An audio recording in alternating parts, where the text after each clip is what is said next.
अस्मिताକୁ ଆମେ ବଞ୍ଚାଇବାକୁ ହେଲେ ଆମେ ଲୋକକଳାର ସମୃଦ୍ଧି କରିବା ଚାଲିବା। ଲୋକକଳା ବଞ୍ଚିଲେ ଆମ ସଂସ୍କୃତି ବଞ୍ଚିବ।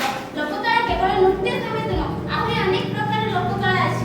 ତାହା ଆମେ ଆମ ସୋସିଆଲ ମିଡ଼ିଆ ମାଧ୍ୟମରେ ଭାଇରାଲ କରିବା ଦରକାର। ଆମ ଲୋକକଳାକୁ ଆମେ ଭିଡ଼ିଓ ମାଧ୍ୟମରେ ପ୍ରଦର୍ଶିତ କରି ଲୋକମାନଙ୍କ ଆଗରେ ପହଞ୍ଚାଇବା ଦରକାର, ଯାହା ମାଧ୍ୟମରେ ଲୋକମାନେ ଜାଣିପାରିବେ ଯେ ଏହା ପାଖରେ କଣ ଲୋକକଳା ଅଛି, ଆମ ପାଖରେ ନାହିଁ। ସମସ୍ତଙ୍କ ପାଖରେ ଲୋକକଳା ଅଛି, କିନ୍ତୁ ସେମାନେ ସେଟା ଲୋପ ପାଇଯାଉଛନ୍ତି, ଲୋକକଳାକୁ ନିଜ ପାଖରେ ହଜେଇ ଦେଉଛନ୍ତି।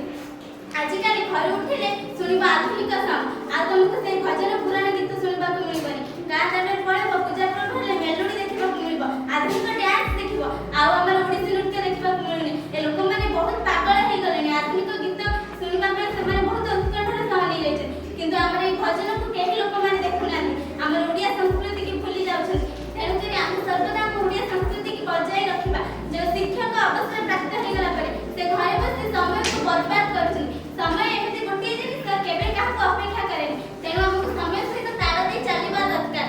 ଯେଉଁ ସମୟରେ ଶିକ୍ଷକ ଅବସର ପ୍ରାପ୍ତ ହେଇ ଘରେ ବସିଛନ୍ତି, ସେ ଯଦି ଚାହିଁବେ କିଛି ଛାଞ୍ଚୁଣି କିମ୍ବା ଆମ ଓଡ଼ିଆ ଢାଞ୍ଚା କୁଲା ଆସନ ଆଦି ତିଆରି କରିପାରିବେ, କିନ୍ତୁ ସେସବୁ କରୁନାହାନ୍ତି। ଆମେ ଅବସର ପ୍ରାପ୍ତ ହେଇକି ଏବେ ଘରେ ବସିକି ଶିକ୍ଷକମାନେ ଟିଭି ଦେଖୁଛନ୍ତି, ମୋବାଇଲ ଦେଖୁଛନ୍ତି, କିନ୍ତୁ ସେମାନେ ଚାହୁଁନାହାନ୍ତି ଯେ ଆମ ଅବସର ପ୍ରାପ୍ତ ସମୟରେ ଆମେ ଆମ ସଂସ୍କୃତିର ସମୃଦ୍ଧି କରିବା।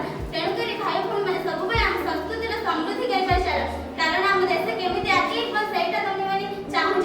ଉତ୍କଳସ୍ୟ ବହିର୍ଦେଶ ସମଦେଶ କପିନାସ୍ତି, ତାମାନେ ହେଉଛି ପୃଥିବୀ ପୃଷ୍ଠର ସବୁଠାରୁ ମହାନ ଦେଶ ହେଉଛି ଆମ ଭାରତ, ଯେଉଁ ଦେଶରେ ଭଗବାନଙ୍କୁ ସବୁବେଳେ ପୂଜା ଅର୍ଚ୍ଚନା କରାଯାଉଥାଏ। ସେଥିପାଇଁ ଆମକୁ ଗୋଟେ ଭଗବାନଙ୍କ ରାଷ୍ଟ୍ର ବୋଲି କୁହାଯାଇଛି, ଯେଉଁଠାରେ ପୂଜା ତୀର୍ଥ ଆଦି ବହୁତ ପ୍ରକାରର ହୋଇଥାଏ। ସମସ୍ତେ ଭଗବାନଙ୍କୁ ବିଶ୍ୱାସ କରିଥାନ୍ତି। ଯାହାର ପୁଅଟିଏ ମରିଗଲେ ସେ ଭଗବାନଙ୍କ ପାଖକୁ ଦୌଡ଼ିଯାଏ, ହେ ପ୍ରଭୁ ଆପଣ ଯାହା ମାଗିବେ ମୁଁ ଆପଣଙ୍କୁ ସେୟା ଦେବି, କିନ୍ତୁ ମୋ ପୁଅର ଭଲ କରିଦିଅ। ସେଥିପାଇଁ ଆମ ଓଡ଼ିଶା